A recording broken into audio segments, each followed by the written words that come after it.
Hello friends, कैसे हैं आप सब। आप सभी का मार्केट विद गोपाल के चैनल पर बहुत बहुत स्वागत है। फ्रेंड्स, मेरा नाम है गोपाल लोहार और मैं हूं एक सेबी रजिस्टर्ड रिसर्च एनालिस्ट। यहां पर हम निफ्टी और बैंक निफ्टी की एनालिसिस करने वाले हैं और जितनी भी एनालिसिस करता हूं मैं यहां पर सारी की सारी एक केस स्टडी पर्पस के हिसाब से है।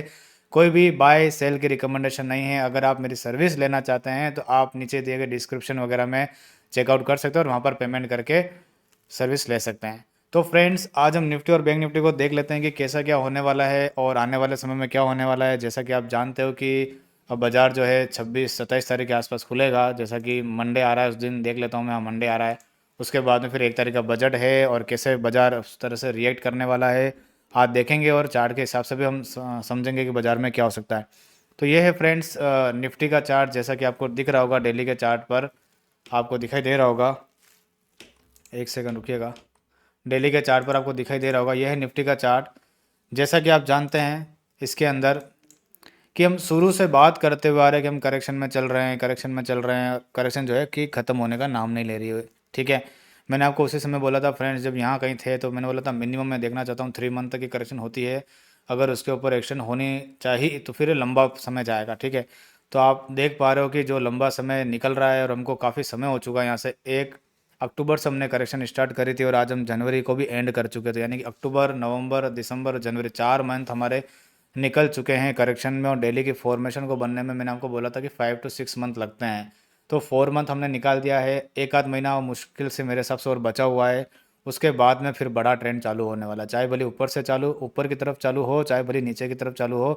किसी भी तरफ चालू होगा तो बड़ा पॉइंट जो है वो आएगा और बड़ा ट्रेंड स्टार्ट होगा। ठीक है, और अगर ये जो डेली की फॉर्मेशन है नीचे की तरफ ब्रेकडाउन हो जाएगी, मान लो ऊपर की तरफ जाने के बाद में फिर से नीचे की तरफ टूट जाएगा, तो फिर क्लियर कट ही इंडिकेशन मिल जाएगा कि वीकली की 200 ईएमए हमारा नीचे की तरफ टारगेट रहेगा, जैसे कि जो फॉर्मेशन बनती है उसके हिसाब से। तो काफ़ी अच्छे स्ट्रक्चर बन रहे हैं। अब हम समझ लेते हैं कि बाजार जो है नेक्स्ट वीक क्या कर सकता है। नेक्स्ट वीक क्या कर सकता है, उससे पहले हम वीकली का चार्ट ही देखेंगे ताकि हम ये डिसाइड कर पाएंगे कि वीकली में क्या बन रहा है और क्या नहीं बन रहा है। यहाँ पर देखिए, ये है वीकली का चार्ट। वीकली का चार्ट अगर आप फ्रेंड्स ध्यान से देखोगे तो वीकली की जो 50 EMA है उसके ऊपर हम नहीं आ पा रहे और वो लेवल आ रहा है 23,400 का। 23,400, 450 का लेवल आ रहा है, आप देख सकते हो यहाँ पर। तो इसके पॉइंट के हम ऊपर की तरफ नहीं आ पा रहे हैं। ठीक है, और अब ध्यान से देखो तो मूविंग एवरेज का स्लोप भी जो है नीचे की तरफ झुक चुका है। तो ये बात तो क्लियर कट हो चुकी है, ऊपर अब रेजिस्टेंस बन चुके हैं भयंकर वाले रेजिस्टेंस बन चुके हैं। जब भी मूविंग एवरेज इस तरह से स्लोप करके मुड़ जाती है ना, तो वो रेजिस्टेंस का काम ही करती है। एक तरह से प्राइस ने ये डिसाइड कर लिया है कि अब मैं नेगेटिव हो चुका हूँ। क्योंकि आज तक आप निफ्टी का इतिहास उठा करके देखोगे तो निफ्टी में वीकली की जो मूविंग एवरेज है कभी झुकी नहीं थी पहले।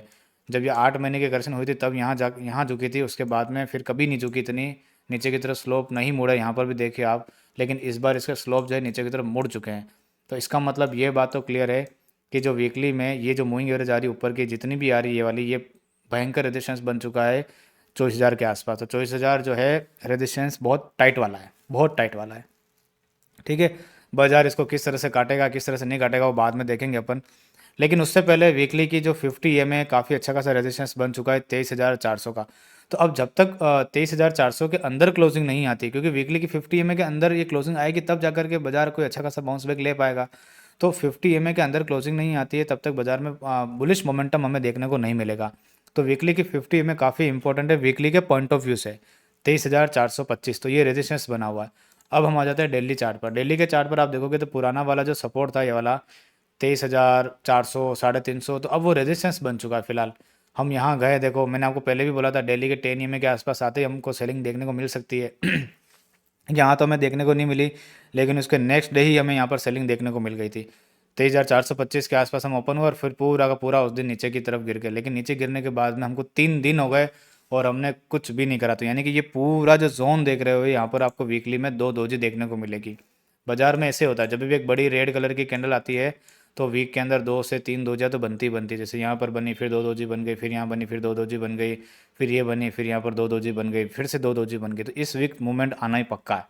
इस वीक मूवमेंट आना पक्का, और मूवमेंट दोनों तरफ आएगा, ध्यान है, नीचे भी आएगा ऊपर भी आएगा। भयंकर चलेगा बाजार इस वीक। तो ये पूरा डेली का ऊपर की तरफ 425 का रेजिस्टेंस है। मार्केट आपको, ठीक है, 425 का रेजिस्टेंस है। अब हम चलते हैं, हम ये देखते हैं कि हमारा जो टारगेट था नीचे का वो पूरा हो गया या फिर अभी हम और गिर सकते हैं। ये अगर मैं टारगेट लगा करके देखूँ तो 23,000 का टारगेट जो 62% की रिट्रेसमेंट थी वो तो हमने पूरा कर लिया। यहाँ पर आप देख सकते हो 993 के आसपास आ रहा था, हमने 975 के आसपास ही हमने लो पॉइंट क्रिएट करा और फिर हम आ गए। अब अगर हम इसके नीचे टिके, अगर हम इसके नीचे टिके तो मैंने आपको बोला था बाजार जो है 22,800 700, ये जो पुराना जो एरिया आ रहा है ये वाला, इसके आसपास तक हम जा सकते हैं। ये वाला एरिया जो मैंने बोला था आपको, यहाँ तक। तो ये जोन कहाँ आ रही है, 22,700 750 800 इसके पास आ रहे, तो यहाँ तक एक फॉल जो है हमें देखने को मिल सकता है। ठीक है, तो अगर बाजार 23,000 से नीचे जाता है तो 200 पॉइंट की रेंज जो है, या 200 से लेकर के 250 पॉइंट की जो रेंज है वो ओपन कर लेना आप, कि हम 22,000 750 22,800 यहीं कहीं पर भी एक हम जा सकते हैं। उसके नीचे कितना जाते हैं कितना नहीं जाते वो तो मुझे फ्रेंड्स नहीं पता कि कहाँ तक जाएंगे, क्योंकि ये 62% की रिट्रेसमेंट है। बेसिकली जब नीचे टूटता है इलेट वेव के हिसाब से तो ज़्यादा नहीं जाता है, कहने का मतलब उस फ्लो के अंदर ही, क्योंकि बाजार आप जानते हो सपोर्ट टूटता है तो 100-200 पॉइंट और एक्स्ट्रा टूट सकता है, ये मैं मान के चलता हूँ। लेकिन यहाँ से 22,400 आ जाएगा, 450 आ जाएगा, मुझे नहीं लगता वहाँ तक आ पाएगा। ठीक है, मेरे को ऐसा लग रहा है कि मार्केट जो है 700 और 750 इसके बीच में जा सकती है।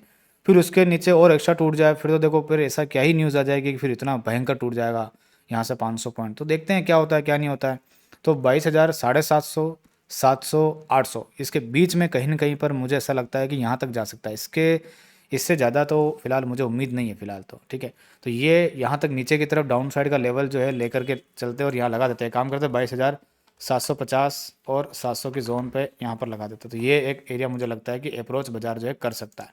ठीक है, इसी वेव के अंदर अब हम चलते हैं 16 मिनट के चार्ट के ऊपर।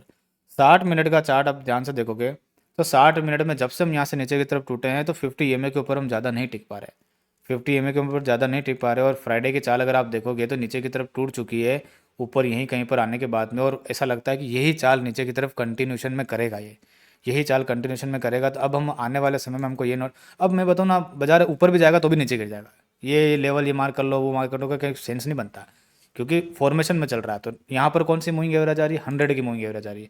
अगर मैं 100 की मूविंग एवरेज लगा दूँ यहाँ पर, ठीक है, एक कॉन्सेप्ट के हिसाब से, और 10 की मैं हाइड कर देता हूँ अभी, तो 100 की मूविंग एवरेज आ रही है 23,340 पे, तो यहाँ जाके फिर से गिर जाएंगे हम। आप देखो ना प्रोसेस को, पहले हम 20 से गिरे, फिर हम 50 से गिरे, फिर हम 50 और 100 के बीच में गए, फिर हम वहाँ से गिर गए, हम 100 के आसपास गए और फिर हम वहाँ से गिर गए।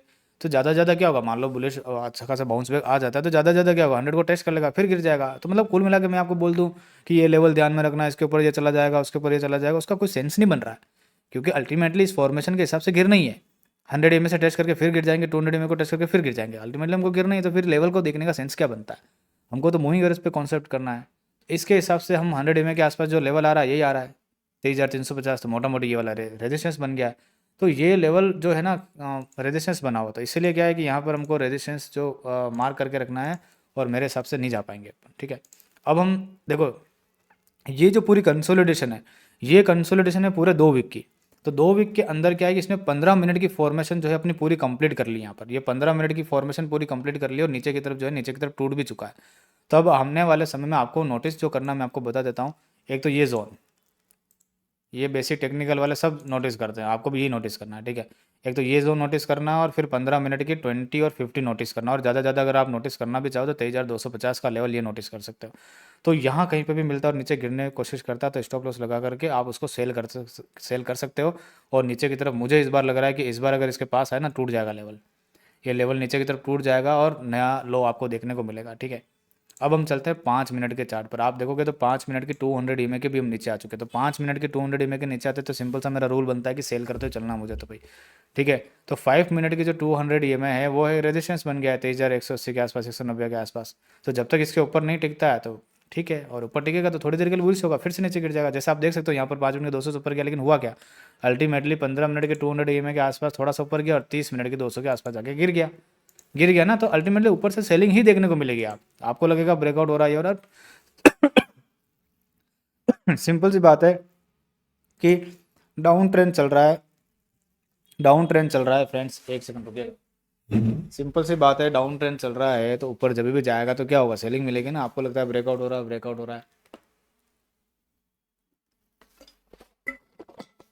लेकिन ब्रेकआउट कर नहीं पाएगा ना, ब्रेकआउट कर नहीं पाएगा क्योंकि डाउन ट्रेंड है।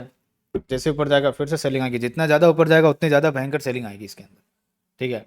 तो ये चीज़ है, इसलिए बाय बाय में जाने का तो मुझे कोई सेंस नहीं लगता है। बाय का ट्रेड होता है तो उस दिन तो मैं अवॉइड ही कर लेता हूँ, मैं करता ही नहीं बाय में बाय काम है, क्योंकि ये कॉन्ट्रैक्ट रीजन नहीं होती कि भाई बाय भी कर लो सेल भी कर लो, क्योंकि बाय के लिए माइंड पूरा सेट करना पड़ता है, इसके ऊपर आके बाय करना, क्या पता वहीं से गिर जाए तो, क्योंकि काम तो ये चल रहा है ना, सेलिंग वाला काम चल रहा है, तो फिर ट्रेंड के साथ काम करूंगा ना। जिस दिन मुझे लगेगा कि बाउंस बैक जो है 20 दिनों वाला आने वाला, 25 दिनों वाला, तब करेंगे। वो तब आता है जब वो 1 घंटे की 200 के अंदर सस्टेन करता है। अभी 1 घंटे की 200 के नीचे काम कर रहा है तो फिर तो हर सेलिंग में सेल ही करना है। अपन कितनी बातें कर रहे हैं देखो, तो क्योंकि बातों का ही सेंस है सारा।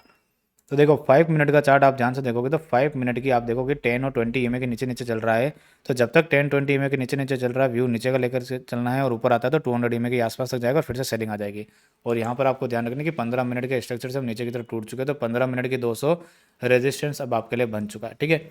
और नीचे का टारगेट मेरे हिसाब से 23,000 तो है ही है, लेकिन 23,000 तो पास में ही है, और 22,750 और 700 800 ये लेकर के चल सकते हो 200 पॉइंट तक का। और उसके लिए मेरे हिसाब से जो स्टॉप लॉस होना चाहिए वो यही होना चाहिए, ये वाला।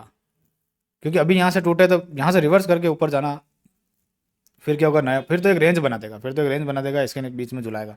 जिसको ये सेटअप आता है वो आराम से फिर काम कर सकता है। तो अल्टीमेटली कहने का मतलब ये है कि निफ्टी के अंदर नीचे का जो लेवल है 22,750 700 आ सकता है, इस वीक के दौरान आ सकता है, पहले लो लगाने आ सकता है एक बार। क्योंकि 23,000 का लोग कब से सपोर्ट लेकर के चल रहे हैं, कब से सपोर्ट लेकर के चल रहे हैं, तो रिटेलर्स को एक बार दिखना चाहिए कि यहाँ सपोर्ट टूट रहा है। तो क्योंकि जैसे ही 22,700 800 आएगा तो नई नई कहानी चालू हो जाएगी, 22,500 आ जाएगा, 22,000 आ जाएगा, ऐसे ऐसे। और फिर बाजार वहीं से रिकवर करके ऊपर की तरफ चल जाएगा, ठीक है। और रिकवरी इस बार जो है थोड़ी सी स्पीड से आ सकती है, क्योंकि ये लेग कंप्लीट हो रही है ना, क्योंकि ये लेग कंप्लीट हो रही है इसीलिए, ठीक है। तो यहीं से कहीं हमें देखने को मिल सकता है ऊपर की तरफ जाता हुआ। तो अब हम देखते हैं कि कितना ऊपर जाता है बजट के दिन, बजट पे क्या होता है क्या नहीं होता है, ठीक है। तो ये पूरी निफ्टी की एनालिसिस है। अब हम एक बार बैंक निफ्टी को देख लेते हैं। बैंक निफ्टी को अगर आप ध्यान से देखोगे फ्रेंड्स, हम नीचे की तरफ गिरते जा रहे हैं, और ऐसा लग रहा है कि जैसे ये एक वेव जो है इसको ना 60 मिनट का चार्ट करते हैं। 16 मिनट का चार्ट अगर मैं ओपन कर दूँ तो ऐसा लग रहा है कि जैसे ये यहाँ से नीचे गिरा, एक वेव ये कंप्लीट करी, एक वेव ये कंप्लीट करी, एक ये कंप्लीट करी, एक ये कंप्लीट करी, और ये नीचे आ गए। और यहीं कहीं पर मुझे लग रहा है कि बाउंस बैक कितना प्यारा काम कर रहा है यार। सपोर्ट तोड़ा, रीटेस्ट करा, रीटेस्ट से फिर सेलिंग आ रही है, और क्या चाहिए आपको, इतना सिंपल सा बता रखा है। सिंपल सा बता रहा है बाजार कि मैं रीटेस्ट को सेल, आपके आप ही तो कहते हो रीटेस्ट पर आएगा तो सेल करूँगा, यहाँ तो यहाँ आता है फिर सेल नहीं करते हो। बाजार डाउन ट्रेंड में रीटेस्ट पर कर रहा है, सेल करो, स्टॉप लॉस लगाओ, बात खत्म, ठीक है। तो यहाँ पर बैंक निफ्टी भी मुझे ऐसा लगता है कि ये थोड़ी सी इसको लो को थोड़ा और ब्रेक डाउन कर सकती है। अब की बार जो फॉल आएगा मुझे लगता है वो लास्ट ही होगा इसके आसपास। जैसे यहाँ से 200 पॉइंट बैंक निफ्टी में दिख रहा, निफ्टी में दिख रहा है, तो इसमें मुझे लगता है 1,000 पॉइंट इसमें आ सकता है यहाँ से। तो 47,500 इसके आसपास कहीं हम आ सकते हैं, और फिर यहीं से ऊपर की रिकवरी आ जाएगी। और फिर आपको ना डाइवर्जेंस भी देखने को मिलेंगे डेली में। देखो ये लो लग गया, नया लो लगेगा, तो आरएसआई में नया लो नहीं लगेगा। तो डाइवर्जेंस बनने लगेंगे, और फिर डाइवर्जेंस के काम होंगे, और फिर स्पीड से ही टूटेंगे ऊपर की तरफ, स्पीड से ही टूटेंगे ऊपर की तरफ। और अगर मान लो बजट में कुछ अच्छा आता तो यहाँ से रिकवरी जो है यहाँ तक भी आ सकती है, यहाँ से जो रिकवरी यहाँ तक भी आ सकती है। लेकिन वो अल्टीमेटली एक बाउंस बैक ही होगा, कोई ट्रेंड चेंज का इंडिकेटर नहीं होगा, क्योंकि हम पूरी करेक्शन में जा चुके हैं। तो करेक्शनें तो है ऐसे ही चलती है। अब लोग क्या, आती तो है नहीं इलियट वे वगैरह कुछ, और नहीं कुछ पता होता है। भाई ट्रेंड चालू हो गया है, ट्रेंड चालू हो गया है भाई, सीधी सी बात है। मैं आपको समझाता हूँ चीज़ें, आप समय ले रहा हूँ मैं, लेकिन आपको चीज़ें समझा रहा हूँ। देखो ये ट्रेंड चालू हो गया, ठीक है। एक चीज़ समझते हैं एक बार, कि मैं एक बार ये ना मूविंग एवरेज हाइड कर देता हूँ, इसको भी हाइड करता हूँ। अब आप समझोगे एक ट्रेंड चालू हो गया है, ट्रेंड चालू हो गया है। जैसे मान लो ये ABC का फॉर्म मैंने बना रखा है, यहाँ बनाने के बाद में मान लो ऊपर की तरफ आता है, तो क्या होगा, तो क्या होगा, वो A बनेगा, ये पूरा फिर क्या बनेगा, A बनेगा, फिर B बनाने जाएगा, फिर C बनाने आएगा, ऐसे चलेगी करेक्शन। पहले 3 स्टेप ही काउंट करनी होती है, जो 3 स्टेप ये बन रही है। उसके बाद में फिर आ जाएगा, फिर उसको देखेंगे एक्स वेव बन रही है, बी वेव बन रही है, ऐसे ही चलता रहेगा बाजार, पूरे साल चलेगा। बाजार में बाउंस बैक भी आएंगे, लेकिन अल्टीमेटली रहेंगे नीचे ही, अल्टीमेटली रहेंगे नीचे ही। और जो लीड करेगी यहाँ से बी वेव वगैरह, जो भी लीड करेगी ऊपर की तरफ, वो कितना लीड करती है देखेंगे, फिर इसको देखेंगे, ठीक है। कितना लीड करती है, कितना नहीं लीड करती है। मेरे हिसाब से पहला यहाँ से जो लीड करने का जो पॉइंट होगा वो होगा ये वाला 24,000 का, और सेकंड जो लीड होगा वो 24,800 का। ये दो ही लीड पॉइंट होंगे, उसके बाद में फिर ज़्यादा लीड पॉइंट होंगे नहीं होंगे वो मुझे नहीं पता। लेकिन वो उसमें क्या स्ट्रक्चर बनता है, कैसे किया जाता है, वो देखेंगे अपन। तो यही चलेगा बाजार में, ठीक है। तो आपको बस इतना सा ध्यान रखना है, ठीक है। तो ये पूरा निफ्टी और बैंक निफ्टी की एनालिसिस मैंने आपको अच्छे से समझाई पूरी। मार्केट पूरा ख़राब है इस साल, ये ध्यान रखना है आपको। डाउ जोन्स वगैरह ये सब गिरेंगे, अभी वो गिर नहीं रहे हैं लेकिन वो गिरेंगे, उनकी भी करेक्शन आएगी, ठीक है। क्योंकि आपको मैं ना डाउ जोन्स का भी चार्ट दिखाता हूँ आज, और आपको चीज़ बताता हूँ कि डाउ जोन्स पर क्या चीज़ है। अगर मैं डाउ जोन्स को अप्लाई करके देखता हूँ ना यहाँ पर, और यहाँ पर मैं मूविंग एवरेज का कॉन्सेप्ट लगाता हूँ, तो ये आप चीज़ को समझो। डेली के 200 EMA के पास में आया, विदाउट टेस्ट करके ऊपर जा रहा है, इसका मतलब यहाँ कहीं के आसपास जाएगा और फिर से नीचे गिर जाएगा, फिर से नीचे गिर जाएगा, तो आपको डाउ जोन्स भी वापस से यहाँ मिलने वाला है। वो क्या न्यूज़ आएगी क्या नहीं आएगी मुझे नहीं पता, लेकिन ये टॉप नहीं कटेगा, कटेगा तो भी फिर से नीचे आ जाएंगे अपन, ठीक है। कटेगा तो भी फिर से नीचे आ जाएंगे, तो यहाँ तक गिर जाएंगे पूरा का पूरा। तो आने वाले समय में तो डाउ जोन्स में भी बैंड बजने ही वाली, तो ठीक है। इसलिए हम क्या है कि गिरेंगे तो है, ये बात तो पक्की है। लेकिन अब बाउंस बैक कितना आता है देख लेते हैं बजट के आसपास, और बजट के बाद में क्या स्ट्रक्चर बनते हैं क्या नहीं बनते, वो तो धीरे धीरे पकते खुलेंगे, वैसे वैसे पता चलेगा। तो ये निफ्टी और बैंक निफ्टी के एनालिसिस से ज़्यादा कुछ मेरे को नहीं लगता है कि अब ये है कि बाईजा 700 750 के जोन से मुझे लगता है कि सेलिंग नहीं करनी चाहिए, सेलिंग नहीं करनी चाहिए। भले से वहाँ से 200 300 पॉइंट और गिर जाए, मैं तो क्या कर रहा हूँ 400 पॉइंट गिर जाए, तो भी वहाँ के बाद में सेलिंग नहीं करनी चाहिए, अवॉइड करना चाहिए, अवॉइड करना चाहिए। क्योंकि बाजार ओवरसोल्ड में गिर जाएगा और फिर एकदम से विषय में आपको खींच देगा, ठीक है। फिर से करेंगे ना, वापस से सेलिंग करेंगे, क्या दिक्कत है। यहाँ से टारगेट पूरे हो जाएंगे, फिर किसी दिन ऊपर आएगा यहाँ पर, फिर से सेलिंग चालू कर देंगे, और यहाँ से बाइंग खाएंगे ना, क्या दिक्कत है। क्योंकि अब जो बाइंग आएगी 15 20 दिन चलेगी, ये बात तो क्लियर है, ठीक है। तो इस हिसाब से करेंगे काम। तो पूरा स्ट्रक्चर बनाना पड़ता है दोस्तों, पैसा ऐसा नहीं बनता। जिन लोगों को लगता है ना कि पैसा बनाना बहुत ईजी है, ऐसे स्ट्रक्चर में भाई पैसा बचा लो वही बड़ी बात है, बनाना तो बहुत दूर की बात है, ठीक है। तो ये आज की पूरी एनालिसिस है। इस वीडियो को ध्यान से देखना, आपको और अच्छे से समझ में आएगा कि कैसे मैंने क्या क्या चीज़ें बताई। मैं आपको भी बीच में नहीं समझा रहा हूँ कौन सी वेव चल रही है क्या चल रही है, कोई उसका कोई लेना देना नहीं, मूविंग एवरेज के कॉन्सेप्ट के हिसाब से समझा रहा हूँ। तो डेली की 10 20 दोनों ही में रेजिस्टेंस है, दैट्स इट। ये ध्यान रखना, जब तक बाजार इसके नीचे है, नीचे का ही व्यू रहेगा। सिंपल है भाई, ठीक है। तो आज की वीडियो को मैं यहीं पर वाइंड अप करता हूँ। Thank you so much.